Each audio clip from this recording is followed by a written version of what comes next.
Բարև ձեզ Armen Press-ի հարգելի հետևորդներ, այսօր զրուցելու ենք Հայաստանի Հանրապետության Կենտրոնական ընտրական հանձնաժողովի նախագահ Վահագն Հովհակիմյանի հետ։ Պարոն Հովհակիմյան, շնորհակալություն այս լարված թեժ ավարտին նաև մոտեցող նախընտրական քարոզչության ժամանակահատվածում մեզ ընդունելու, հարցազրույցի մեր հրավերն ընդունելու համար։ Կխնդրեինք ներկայացնել նախընտրական քարոզչության այս ժամանակահատվածում ինչով է Կենտրոնական ընտրական հանձնաժողովը զբաղվում, ինչ անելիքներ դեռ կան։ Ըստ էության Կենտրոնական ընտրական հանձնաժողովը զբաղվում է ընտրությունների կազմակերպման, բայց մեր գործընթացները երկու ուղղությամբ են բաժանվել։ Մի կողմից դա կազմակերպչական աշխատանքներն են, մյուսը դա ընթացքում հնարավոր խնդիրները, թերությունները վերացնելը, օրինակ քարոզչության ժամանակ, այսինքն քարոզչության ընթացքում ի հայտ եկող։ Ու կարող եմ ասել, որ հաշվի առնելով քարոզչության ընդհանուր քարոզարշավի բավականին դինամիկ եւ բուռն բնույթը, մենք այդպես խնդիրներ, որպես այդպեսին շատ չունենք։ Ի սկզբանե 19, հետո 18 քաղաքական ուժ, այսինքն մեկը ուղղակի ինքնաբացարկ տվեց դուրս եկավ քաղաքական ուժերից, 18 քաղաքական ուժ, բոլորը այսպես հնարավոր բոլոր քարոզչական գործիքները օգտագործում են։ Հնարավոր խոսույթը հնարավորինս այսպես ասենք շատ սրված է, շատ այսպես պայքարը թեժ է, ասենք դա նկատելի է, դա բոլորը տեսնում են։ Եվ այս պայմաններում մենք պետք է արձանագրենք, որ խնդիրներ, այսինքն թերություններ նկատվում ունեն, այդքան շատ չեն, հիմնականում տեխնիկական բնույթ են, օրինակ բերեմ, պաստառների հետ կապված խնդիրները, հա, ընդունում ենք նախորդ տարիների համեմատ քչացել են, բայց միևնույնն է մնում են։ Միևնույնն է քաղաքական ուժերի աջակիցները երբեմն գլխին, այսպես ասի, ինչպես մտքով կանցնի, հասկանում եք, որտեղ պատահի կպցում է։ Թիմերը պիտի դա թիմերի պարտականություն է, որպեսզի թիմերը դա վերացնեն։ Մենք ունեցել ենք դեպքեր, երբ որ թիմը ոնց որ այսօր շրջայց է արել, մաքրել է չնախատեսված վայրերում սխալ փակցված պաստառները, հաջորդ օրը, այսինքն այդ մի գիշերվա ընթացքում էլի նորից ինչ որ տեղերում էլի նորից հայտնվել։ Ես անկեղծ օրինակ չեմ հասկանում դա ինչ են անում մարդիկ, որ չափազանց պրիմիտիվ է պատկերացնել, որ դա իրենց քաղաքական ուժին ձեռնտու է։ Հաստատապես դա չի կարող, այսպես ասենք, քարոզչության տեսանկյունից օգուտ տալ այն քաղաքական ուժին, որին իրենք աջակցում են, որի համար իբր թե անում են։ Բայց անում են։ Ունեցել ենք դեպքեր կոնկրետ երկու մի դեպքում տնօրենը ուսանողներին էր հորդորել, որ պիտի օրինակ հավաքին մասնակցեն, մի դեպքում դասախոսը ուսանողներին հորդորել էր ոնց որ բաներ մասնակցել հանուն իրա եւ այլ։ Կար մի դեպք, երբ որ դպրոցների տնօրեններ էին, մենք նույնիսկ չենք էլ հասցրել արձագանքել, ԿԳՄՍ-ն ինքն է արձագանքել, հասկանում եք, այսինքն մենք մինչև կհասցնեինք ոնց որ արձագանքեինք, այսինքն ոնց որ գնայինք հետևից, ԿԳՄՍ-ն ինքը արձագանքել է։ Սա շատ կարևոր է, հասկանում եք, այսինքն այն մարմինը, այն գերատեսչությունը, որը որ տվյալ դեպքում պատասխանատու է, ինքն է վարույթների նախաձեռնել ծառայողական քննություն, այսինքն գնալ հետևանքները վերացնել, ապագայում նման դեպքերը բացառելու նպատակով։ Բայց միևնույն ժամանակ մենք ինչ որ դիմում բողոքներ, օրինակ ստացել ենք, որ կա մեղադրանք, օրինակ, չգիտեմ, օրինակ ասում են վարչական ռեսուրս, մենք այդ դիմումները միանգամից հասցեագրում ենք, ուղարկում ենք դատախազում, ասում ենք մի հատ քննեք, հասկացեք, այսինքն ընտրողի կամքի վրա ազդեցության երևույթ կա թե ոչ։ Որտեվ վարչական ռեսուրսի գնահատման, այսպես ասենք, սխալ ընկալում կա։ Ընտրական օրենսգիրքը ըստ էության վարչական ռեսուրսի չարաշահումը դիտարկում, երբ որ հրամանական լիազորություն ունեցողը կամ մարդը իր, այսինքն հանրային պաշտոն զբաղեցնողը իրեն ի պաշտոն է տրամադրված ռեսուրսը, այսինքն ինչ որ իր պաշտոնը ենտրանում է իր պաշտոնական պարտականություն կատարելու համար օգտագործում է քարոզչության նպատակներով։ Սա մեկ։ Երկրորդը, երբ որ հանրային պաշտոն զբաղեցնողը, այսինքն իր ենթականերին է պարտադրում կամ պահանջում ինչ որ բան անել, այսինքն պաշտոնական դիրքով պայմանավորված իր ենթականների նման այդ նկատմամբ ազդեցություն օգտագործում։ Իսկ եթե օրինակ պետական աշխատողը ինքնական աշխատանքի ժամին հայտնվում է ինչ-որ տեղ, գնեք սա ոչ թե վարչական ռեսուրսի չարաշահում, սա պաշտոնական պարտականությունները չկատարելու, այսինքն կոպիտ ասած, ասենք այդ մարդու հարցը պետք է քննի իր ղեկավարը ու պատասխանատվության ենթարկի։ Այսինքն, երբ որ չկա պարտադրանք, մարդը իր աշխատանքային ժամին պիտի գտնվի աշխատանքի վայրում, այդտեղ չի, վերակացել, գնացել է օրինակ իր նախընտրած քաղաքական ուժի քարոզարշավին, ասենք ներկա գտնվում, իմ ընկալմամբ ինքը ոչ թե վարչական ռեսուրսի չարաշահում է, այլ աշխատանքային պարտականությունները չկատարելու, թերանալու, այս որտեվ ինչի համար եմ ասում, նույն կերպ, նույն աշխատողը կարող ասենք քարոզչություն չի, էլի նորից բացակայի գնա իր անձնական, չգիտեմ, ընտանեկան, անձնական աշխատանքի ժամանակ գնա ընտանեկան, անձնական խնդիրներ լուծի, չտարբերություն։ Օրինակ թույլտվություն է վերցնում ու գալիս։ Եթե թույլտվություն տվողն է վարչական ռեսուրս չարաշահում։ Եթե ինքը ղեկավարին ասի, որ օրինակ գնում եմ ուզում եմ աշխատանքային ժամին գնամ քարոզարշավի մասնակցեմ, ինչի է թույլ տալիս։ Որովհետև ի վերջո դա այստեղ ասենք իր ղեկավարն է։ Ես սա ինչ եմ ասում, որովհետև անընդհատ մեր այս լրահոսում տեսնում ենք, որ ասենք, չգիտեմ, այս համայնքային ծառայողը, այն ծառայողը ներկայ է այս ինչ միջոցառման։ Ասում են աշխատանքային ժամը։ Եթե իհարկե որը մեկը չասի, որ ինքը ոչ թե ինքնավորոշել գործից փախն այսպես ճակերտավոր ասած գնա, այլ իրեն հանձնարարել, այլ հանձնարարող գլուխը պատումն է թողել։ Այն որ պահանջել է, որ պետք է աշխատողը գնա ինչ-որ նախընտրական հանդիպման մասնակցի։ Նա է օրինախախտը, ով իր ենթակայում ինչ-որ բան պարտադրի։ Դա համար, երբ որ մենք անդադ այդպիսի դեպքեր երբ որ եղել է մամունի, մենք այն դեպքերում, երբ որ կա, ասենք, դիմում բողոք, չգիտեմ, մենք ուղարկում ենք ուղղակի դատախազություն։ Ուղարկում ենք դատախազություն, որպեսզի դատախազությունը քննի, տեսնի, թե արդյոք այդտեղ ընտրողի կամքի վրա ապօրինի ազդեցության, ասենք, ներազդելու փորձ կա։ Պարոն Հովակիմյան, եթե ամփոփելի լինենք այս մասը, այս տարի նախընտրական քարոզչությունը ինչու ընդգծված առանձնահատկություններ ունի նախորդ խորհրդարանական ընտրությունների համեմատ, որոնք են այն ամենաընդգծվածները, վերցնենք թե կիրառվող միջոցների արդեն արհեստական բանականություն է փաստորեն կիրառվում քարոզչության միջոցներում, թե բառապաշարի օգտագործվող այս մոտեցումների տեսանկյունից ինչով է առանձնանում այս տարվանը։ Խոսույթը շատ սրված է։ Երբեմն կոշտ բառապաշարով է քարոզարշավը ընթանում։ Ու այս բոլոր կողմից, ասեմ, ընդհանուր։ Ու տարբերությունը, ես կասեմ, որ օրինակ ամենացայտուն տարբերությունը, որը որ օրինակ մինչ այս չի եղել, դա միջազգային հանրության ուշադրությունն է մեր ընտրությունների նկատմամբ։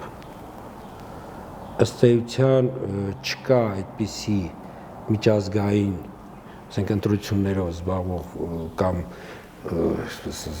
հեղինակավոր միջազգային կազմակերպություն, որը որ Հայաստանում հիմի ընտրական process-ներին չի հետևում։ Գրեթե բոլոր Հայաստանում հավատարմար գրված դեսպանները, դեսպանատները ընտրությունների օրը այցելումներ են հավատարմագրել։ Այդում մենք ունենք նաև դեպքեր արտգործնախարարության մեր գործընկերներից եկած ցանկով, երբ որ տվյալ երկիրը Հայաստանում, այսինքն հավատարմագիր դեսպան, բայց նստավայրը Հայաստանում չի, ժամանելու են Հայաստան, կամ արդեն ժամանել են, չգիտեմ։ Այսինքն միջազգային ուշադրությունը, ես չեմ հիշում որևէ ընտրություն, որ միջազգային հանրության ուշադրությունը այս աստիճանի, այսպես կենտրոնացած լինի Հայաստանի Հանրապետության ընտրությունների վրա։ Պարոն Հովակիմյան, ես պատահական չնշեցի արհեստական բանականության կիրառումը, տեսանյութեր են տարածվում, որոնք սուր զգացողություններ, էմոցիաներ են առաջացնում ընտրողների, ժողովրդի մեջ։ Ընտրական օրենսգիրքը որևէ կարգավորումներ ունի այն նմանատիպ բովանդակության կիրառման դեպքում։ Ընտրական օրենսգիրքի կարգավորումները ընդհանուր կառավարության կանոններն է սահմանում, բայց արհեստական բանականության հետ կապված չկա կարգավորում։ Ու այս պայմանավորվածության ընտրական օրենսգիրքը չի կարող օրինակ ասենք, չգիտեմ, 6 ամիսը 1, նույնիսկ տարին 1 փոխվել։ Դա սահմանադրական օրենք ինքը չի կարող, ինքը պիտի նման հրատափոփոխությունները պիտի լինեն թիրախային, նկատի ունեմ շատ սահմանափակ մասով եւ կոնկրետ խնդիր լուծելու նպատակով։ Վերջի փոփոխությունը, որ արվել է, ասենք 24 թվականին, չէ, մեծ փոփոխությունը, այդ ժամանակ արհեստական բանականությունը, այս ընդհանրապես 1.5 տարի անցել այս արհեստական բանականությունը այդ աշխարհից զարգացած չէր։ 22-23 թվականներին քննարկել ենք ինչ խնդիրներ կան ընտրական process-ներում, վեր ենք անել բոլոր խնդիրները, այս խնդիրների, ասենք, այդ խնդիրների հնարավոր, բայց որ արհեստական բանականությունը կարա, ասենք, քարոզարշավում լուրջ, այսպես ասած, գործոն դառնա, այդ ժամանակ ոչ ոք այդպես չկար մեկը, որ հիմնավոր կարա փաստարկված ներկայացնել, բայց ընդհանրապես այդ փոփոխություններից երևի մի 4-5 ամիս հետո մենք արդեն սկսեցինք տեսնել, որ արհեստական բանականությունը օր-օրից զարգանում է, հիմա արդեն արհեստական բանականությունը ըստ էության արհեստական բանականության միջոցով ինչ տեսանյութ ցանկանում են, ինչ կոնտենտ, ինչ ձայն, չգիտեմ, ինչ ցանկանում անում են։ Իսկ բովանդակային մասը, եթե որևէ գերատեսչություն սկսի խորանալ մեր հանրային միջավայրում տարածվող բովանդակության մեջ, մենք շատ շուտ գրաքննության դաշտում ենք հայտնվել։ Շատ շուտ։ Շատ կարճ ճանապարհ է այդտեղ։ Այստեղ ըստ էության հերթատեսության ռադիոյի հանձնաժողովը պիտի կարգավորի հեռուստաեթերը, դա վերաբերում է ինչպես մուլտիպլեքսով հեռարձակման, այլ նաև կաբելայիններին, այսինքն այս կոնտենտը պիտի այդպես կարգավորվի։ Այսինքն ու այնտեղ իրենք շատ հստակ չափանիշներ ունեն, դա վիավուրանք, բռնության կոչերի բացառում, վիավուրանքի բացառում, ազգային արժեքների նվաստացնող կոնտենտի բացառում, այսինքն ինքը շատ հստակ տեսալսողական մեդիայի մասին օրենքը շատ հստակ ասում է, թե ինչ պիտի անեն, ՀՌՀ-ն իր որոշումներով է այդ չափանիշները դրել։ Մյուս տարածությունը, որը որ կարծում եմ, որ պիտի էլի գա արդեն կամ ԶԼՄ օրենքը պիտի փոխվի կամ ինչ-որ դա արդեն վիդեո կոնտենտ արտադրող կայքերն են, որովհետև այսինքն վիդեո կոնտենտը լրատվամիջոցներում, այն լրատվամիջոցները, որոնք վիդեո կոնտենտ են արտադրում, կարծում եմ, որ այստեղ էլ պիտի իրանք մոտավորապես նույն կարգավորման ներքո պիտի գնան, ինչ որ օրինակ հեռուստաընկերությունները։ Ուրեմն որոշակի առանձնահատկ, դա իմ տպավորությունն է, այսօր չկա դա, բայց դա եւս պիտի լինի, բայց դա օրինակ որ մարմինը անի, կարող է այդ մանդատը տրվել ՀՌՀ-ին, որտեղ ՀՌՀ-ն իր սահմանադրական մարմինը եւ ուղղակի ներուժը ապահովելով ինքը կարող է անի։ Բայց միայն այդ տիրույթում պիտի կարգավորվի։ Միջազգային գործընկերներն էին ասում են օրինակ, երբ որ կեղծ լրատվությունն է, զրպարտությունն է, մենք ասում ենք մենք կենտրոնական տրական հանձնաժողովը միջամտում է, այսինքն ինչ որ ձևով այդտեղ, չգիտեմ, հայտարարություն փորձել այդ լուրը հասնել հերկման, հեռացման եւ այլ, երբ որ դա վերաբերում է ընտրական գործընթացներին։ Երբ որ օրինակ քաղաքական ուժերը, քաղաքական գործիչները մեկ-մեկու զրպարտում վիավորում են, այստեղ կենտրոնական ընտրական հանձնաժողովը չի կարող միջամտել եւ ճիշտ չի որ ինքը միջամտի։ Տվյալ դեպքում քաղաքական գործիչները, քաղաքական ուժերը իրենք պիտի իրենց իրավունքները պաշտպանեն։ Նկատի ունեմ, ասենք զրպարտություն, չգիտեմ, դիմեն դատարան եւ այլն։ Վիավորանքը էլի նորից իրենց իրավունքները։ Որտե պատկերացեք, ասենք մեկ-մեկու, ասենք այս 18 քաղաքական ուժ իրենց 2000 տեխնացուներով, 2000 ավել տեխնացուներով մեկ-մեկի ինչ որ բան են։ Մի կենտրոնական տրական հանձնաժողովը այս գործընթացի մեջ տեխնացուների փոխարեն իրենց իրավունքները պաշտպան։ Դա քաղաքական չեզոքությունը խախտելու ամենակարճ ճանապարհն է։ Մեր համար ցանկալի է, որպեսզի քարոզարշավը բարեկիրթ բանավեճի պայմաններում օրինակ անց։ Ամբողջ աշխարհում են, դա բոլորն են ցանկանում, որ այդպես լինի։ Կարծես թե այս տարվա առանձնահատկություններից է նաև սոցհարցումների պարբերական ավելի հաճախակի հրապարակումները տարբեր քաղաքական ուժերի կողմից, գուցե նախորդ անգամ էլ է եղել, ես չեմ արձանագրել, բայց այս տարի ավելի վառ այսպես աչքի ընկնող է։ Օրենսգրքով դա կարգավորվում է, որ իհարկե կարգավորվում է օրենսգիրքը պահանջում է, որպեսզի սոցհարցում իրականացնողները, այսպես ասենք, ամբողջ թափանցիկ տվյալները հրապարակեն։ Իրականության մեջ սոցհարցումները հավշատ որպես քարոզչական գործիք են օգտագործվում։ Նույնիսկ կան դեպքեր, ես տեսնում եմ, որ ոչ թե սոցհարցում են հրապարակում, այլ քարոզչական, ասենք, ինչ որ պաստառի պես նկատի ունեմ թվային տիրույթում, պաստառ են դնում, որ այսքան տոկոս է, այսքան տոկոս։ Դա սոցհարցում չի, բայց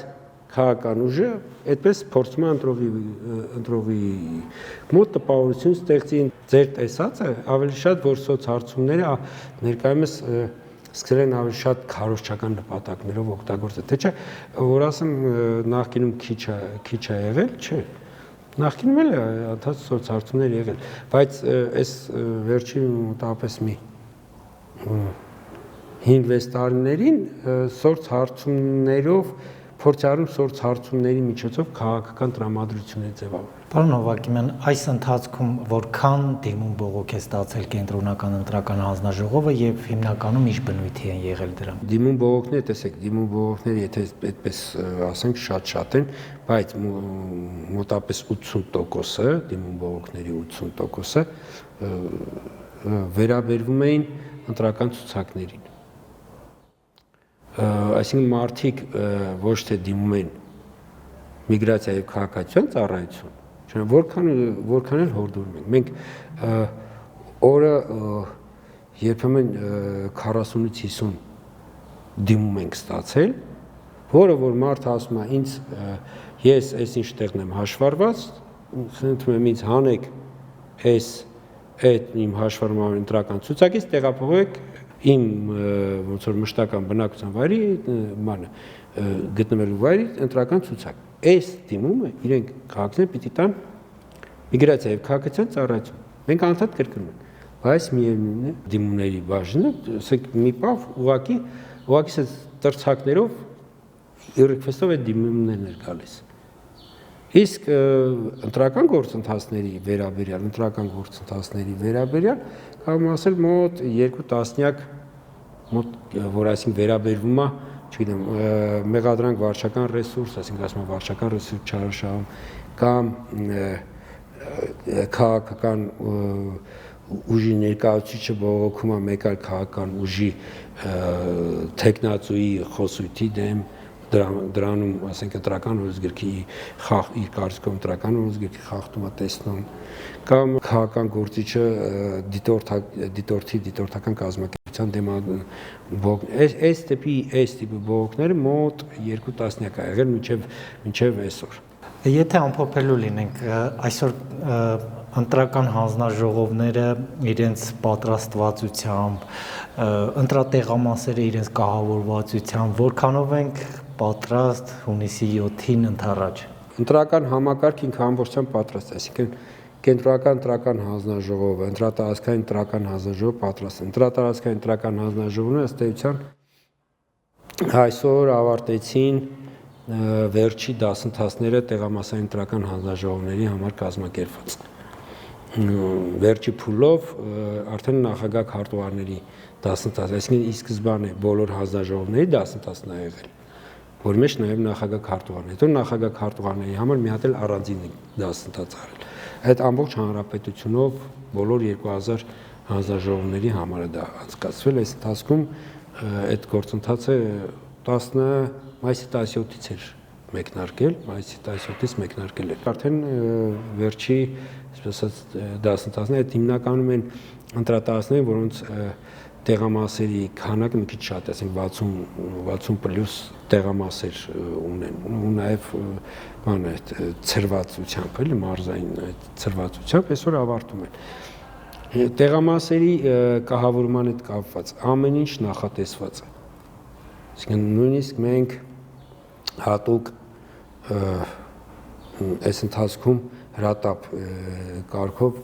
լամպեր գնեցինք նույնիսկ, որ ասենք օրինակ ասում են անթակ, ասենք կարող հոսանքներ անջատվի։ Մենք բոլոր տեղամասերին տրամադրելու ենք այդ LED լամպեր կան, որոնք որ լիցքավորմամբ են, որ կախվելու ցնցնայություն ունեն, երկու տեսակի ենք տրամադրում, որ ման չանեն, էլի։ Ասենք նույնիսկ դա ենք հաշվել։ Չասեմ, մնացած կահավորանք ամեն ինչ։ Դա ստեյցիան այն ինչ որ ընտրական հանձնաժողովին մենք ենք տալի, ամեն ինչ պատրաստ է։ Հիմա այս երեկվանից արդեն սկսել են քվեաթերթիկներն ու ծրարները